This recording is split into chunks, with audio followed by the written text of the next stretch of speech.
10월 4일 거룩한 주일을 맞이해서 하나님께서 저와 여러분에게 주시는 말씀을 봉독해 드리겠습니다. 구약 사사기 16장 22절입니다. 그의 머리털이 밀린 후에 다시 자라기 시작하니라. 신약성경 마태복음 6장 9절입니다. 하늘에 계신 우리 아버지요. 아멘. 사랑하는 성도 여러분, 지난 한 주간 어떻게 보내셨습니까? 지난주는 고유의 명절인 추석 연휴였습니다. 올해는 코로나19로 인하여 많은 식구들을 만나지는 못하셨을 것 같습니다. 저희 가족도 추석날이면 온 가족이 모여 함께 드리던 예배를 드리지 못하고 안부 인사로 대신하였습니다. 아무 일도 일어나지 않는 것이 기적의 삶이라 말씀드렸으나 저는 지난주에 뜻하지 않은 일이 일어나 영상을 제작하지 못했고 그러기에 보내드리지 못했습니다. 대단히 죄송합니다. 영상을 보내지 못하니 몇몇 분이 연락을 해오셨습니다. 그 중에는 생각하지도 못한 분이 연락한 경우도 있었습니다. 많이 격려해 주셔서 대단히 감사드립니다. 오늘 말씀의 제목은 보이십니까? 그리고 보셨습니까? 입니다. 지난번 말씀에 문 닫은 맛집이 맛을 잃은 소금이 되어 버려져 사람들의 발에 밟히고 있는 기독교가 다시 살아날 방법은 오직 말씀으로 돌아가는 방법 외에는 없다고 말씀드렸습니다. 꼭 기억나십니까?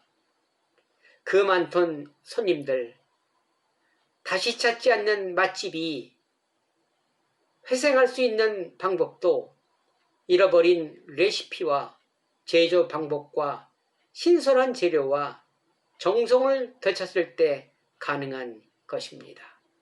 그러면 말씀으로 돌아가는 것이 무엇이겠습니까? 그것은 말씀의 의미를 알고 뜻이 무엇인지 알고 그 뜻대로 행동으로 실천하는 것입니다. 오늘 본문은 누구나 알고 있는 교회 다니는 사람이라면 모를 수 없는 구절입니다. 이 구절의 뜻은 무엇인지 말씀으로 돌아가 보도록 하겠습니다. 하늘에 계신 우리 아버지, 주기도문 첫 구절입니다. 수십 번, 아니 수백 번 암송하며 예배 끝날 때 외우던 말씀입니다. 늘 대하던 말씀이지만 진정 그 뜻이 무엇인지 알고 계신 분은 얼마 안 될 것입니다. 한번 살펴보도록 하겠습니다. 먼저 아버지입니다. 아버지의 의미는 무엇인 것 같으십니까? 아버지는 남성일까요? 여성일까요? 요즘 어느 이단이 하나님 어머님 하면서 사람들을 꿰고 있고 많은 사람들이 그 죽음의 덫에 걸려 넘어지고 있는 것을 봅니다. 제가 아는 지인도 그곳에 들어가서 헤어나오지 못하고 있습니다. 여러분에게 혹 이단이 다가와서 하나님 어머님을 아시냐고 공부해보자면 어떠한 대답을 하실 수 있겠습니까? 자신있게 물리칠 수 있으시겠습니까? 아버지란 말의 의미는 비유법입니다. 비유법. 남성, 여성 등의 성별이 절대 아니라는 것입니다. 이것을 알지 못하고 하나님 어머니라고 무식한 사람들의 이야기에 코가 꿰어 끌려다니는 것을 보면 참 안타깝습니다. 이 아버지란 표현은 그 고대 근동사회 집단 생활에서 발생한 의미입니다. 지금도 아마존 깊은 정글 속으로 들어가면 외부와 차단된 상태에서 사는 부족들이 있을 것입니다. 그 부족들에게 반드시 부족장이 있습니다. 즉 촌장이 있습니다.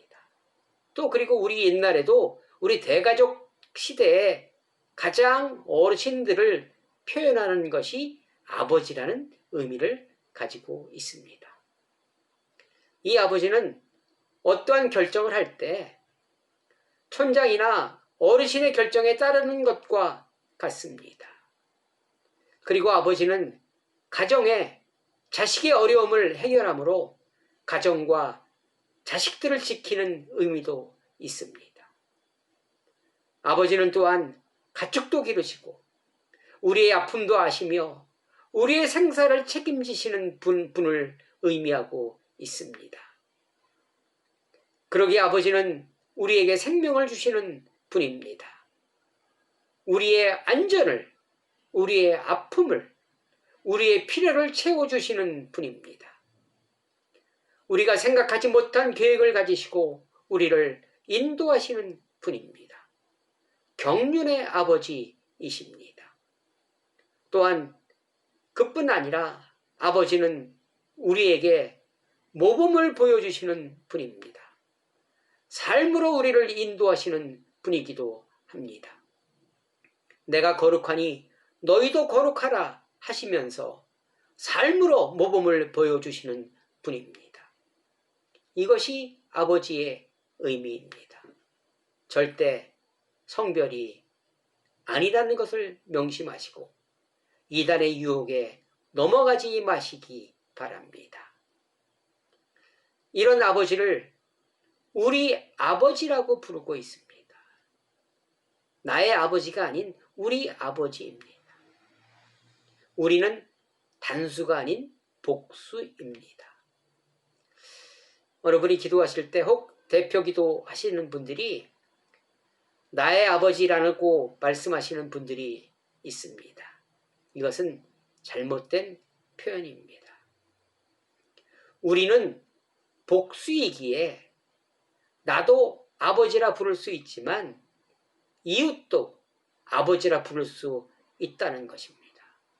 그 이유 중에는 내가 싫어하는 사람도 아버지 앞에 나올 수 있기에 또 내 원수도 아버지 앞에 나올 때 아버지는 받아주시는 분이기에 내가 우리 아버지라고 부를 때 내 이웃도 생각하고 내 원수도 내가 싫어하는 사람도 아버지 안에 모두 형제자매라는 사실을 기억해야 합니다. 우리는 공동체이기 때문입니다.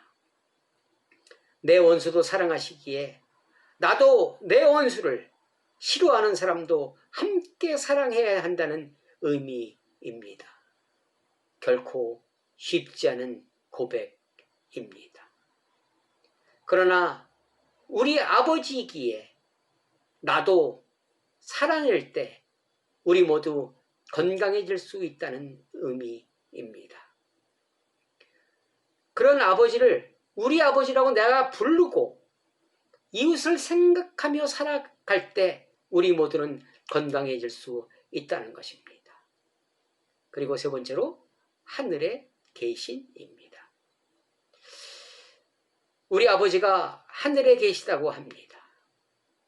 그러면 아버지를 만나러 하늘에 올라가야겠지요. 비행기 타고 에베레스트 산에 올라가면 만날 수 있는 분이 아버지입니까? 아닙니다. 하늘에 계신도 비유법입니다. 비유법. 창세기 1장 1절에 보니까 태초에 하나님이 천지를 창조하시니라 이렇게 말씀하십니다. 하늘뿐 아니라 땅도 모든 만물도 창조하셨다는 의미입니다.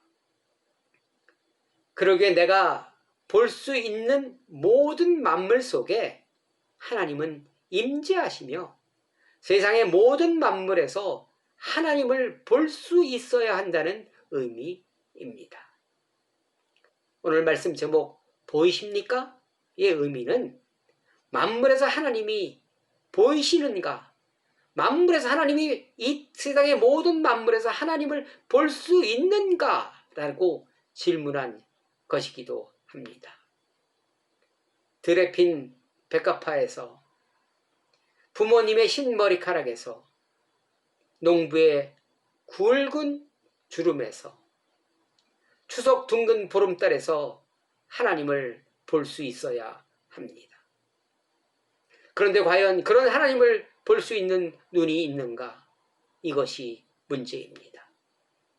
모든 만물에서 이웃을 통하여 하나님을 볼 수 있는 눈이 없기에 이웃의 아픔을, 이웃의 어려움을 외면하고 교회는 영업장과 같지 않다며 교회를 상점 취급하지 말라고 이웃의 간청을 외면한 결과 거리 두고 싶은 사람들, 만나고 싶지 않은 사람들로 변하여 왕따 당하고 있는 것입니다. 하늘에 계신 우리 아버지의 뜻과 의미를 알았다면 이런 성적표는 받지 않았을 것이기에 이제는 하늘에 계신 우리 아버지의 뜻을 알고 그것을 행하는 말씀으로 돌아가야 할 것입니다. 만물을, 이웃을, 가족을 통하여 하나님을 볼 수 있다면, 그래서 하나님의 존재를 인지한다면 우리의 삶은 변할 것입니다. 하나님을 볼 수 있다면 이웃을 볼 수 있을 것이며, 이웃을 볼 수 있다면 이웃의 아픔에 공감하는, 그러므로 모두가 행복한 삶을 살아낼 수 있을 것입니다. 본문 제목 보셨습니까의 질문입니다. 이 세상 만물을 통하여 하나님을 보셨냐 하는 그러한 질문입니다. 하나님을 만난 사람, 하나님을 본 사람들은 하나님의 자녀로서의 확신을 가지며 살아갈 것입니다. 사물을 본 사람들은 그 사물에 대하여 정확하게 확실하게 말할 수 있는 것 같이 하나님을 만난 사람은 그 만남으로 말미암아 세상의 유혹에 흔들리지 않는 삶을 살아갈 수 있을 것입니다. 요한일서 5장 4절에 보니까 무릇 하나님께로부터 난 자마다 세상을 이기느니라. 세상을 이기는 승리는 이것이니 우리의 믿음이니라. 믿음은 들음에서 나며 믿음은 봄에서 나는 것입니다. 하나님을 만났을 때 우리의 믿음은 업그레이드 되는 것입니다. 하나님을 만난 사람은 내 본향이 어디인 줄을 알 것이며 세상의 욕심에서 자유로워질 것입니다. 사도 바울이 세상의 모든 것을 배설물로 여길 수 있었던 힘도 하나님을 만났고 하나님을 볼 수 있었기에, 이웃을 통하여 하나님을 알 수 있었기에 가능했던 것입니다. 하나님을 만난 사람들, 하나님을 본 사람들은 고린도후서 6장 10절 이하의 삶을 살아갈 수 있을 것입니다. 근심하는 자 같으나 항상 기뻐하고, 가난한 자 같으나 많은 사람들을 부유하게 하고, 아무것도 없는 자 같으나 모든 것을 가진 자로다. 이와 같은 삶을 우리는 살아낼 수 있을 것입니다.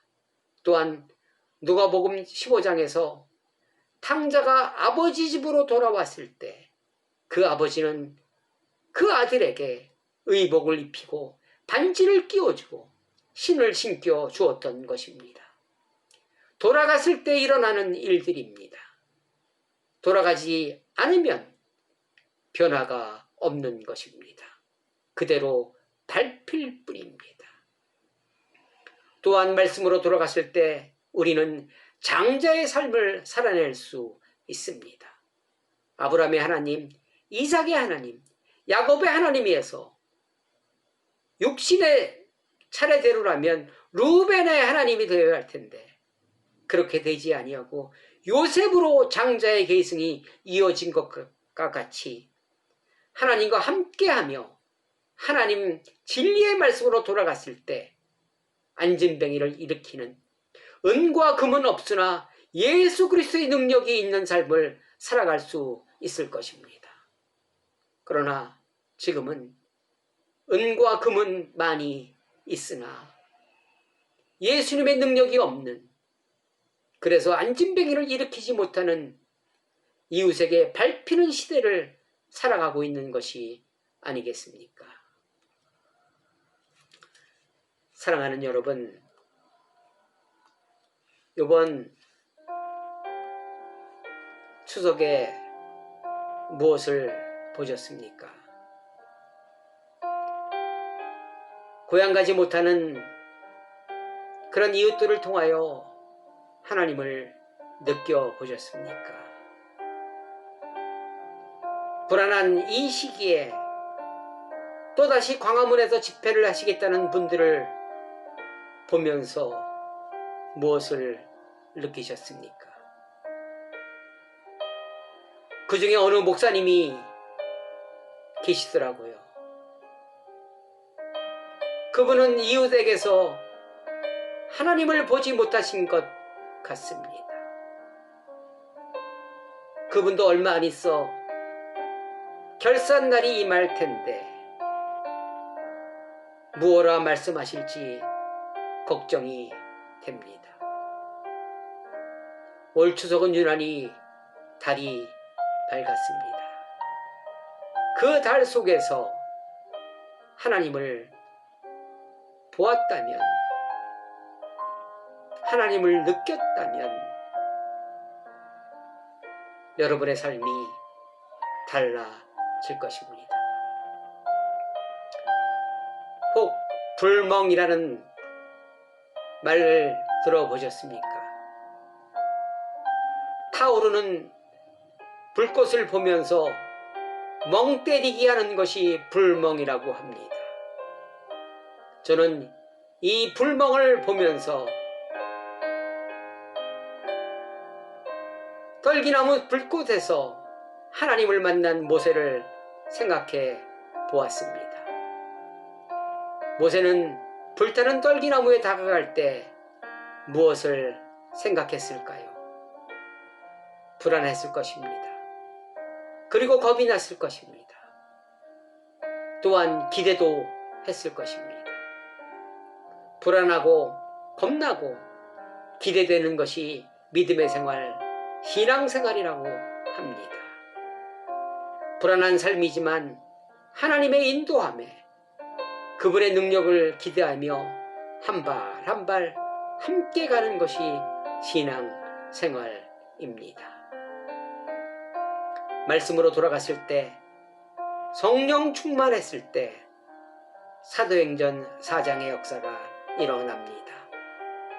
믿는 무리가 한 마음과 한 뜻이 되어 모든 물건을 서로 통용하고 자기 재물을 조금이라도 자기 것이라 하는 이가 하나도 없더라. 나누어 주고 위로하고 이웃을 위하여 나를 희생하는 것이 행복이요 정상적인 그리스도인의 삶이라는 것을 알 수 있을 것입니다. 말씀을 알고 행동이 시작되면 떠나간 이웃이 돌아올 것입니다. 떠나간 맛집에 손님들이 다시 찾아올 것입니다. 잠시 가던 길 멈추시고 말씀으로 돌아가는 하늘에 계신 우리 아버지를 배웁고 그 말씀대로 살아내시어 함께하고 싶은 사람들, 이웃에게 도움을 주는 사람들, 세상에서 꼭 필요한 사람들이라는 평가를 다시 들으시기를 주님의 이름으로 간절히 부탁을 드리겠습니다. 욥기 29장 2절. 나는 지난 세월과 하나님이 나를 보호하시던 때가 다시 오기를 원하노라. 아멘. 기도하시겠습니다. 하나님 감사합니다. 삼손이 머리가 잘렸지만 다시 자라기 시작했다고 합니다. 비록 지금은 우리가 이웃들에게 불필요한 존재가 되었지만 우리가 말씀으로 돌아갈 때 다시 옛날과 같이 그들과 함께 그들을 위하여 희생하는 저희들이 될 수 있을 것입니다. 오늘 이 말씀을 통하여 큰 은혜 주시고 도전받게 하심을 감사를 드립니다. 늘 살아가며 말씀으로 돌아가게 하여 주옵소서.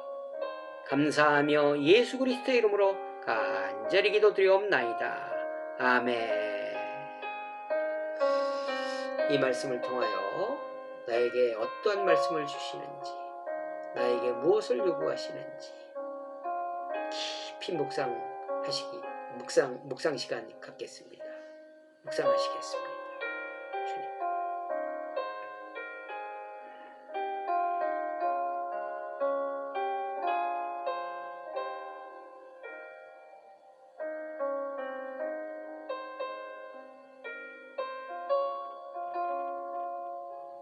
아멘.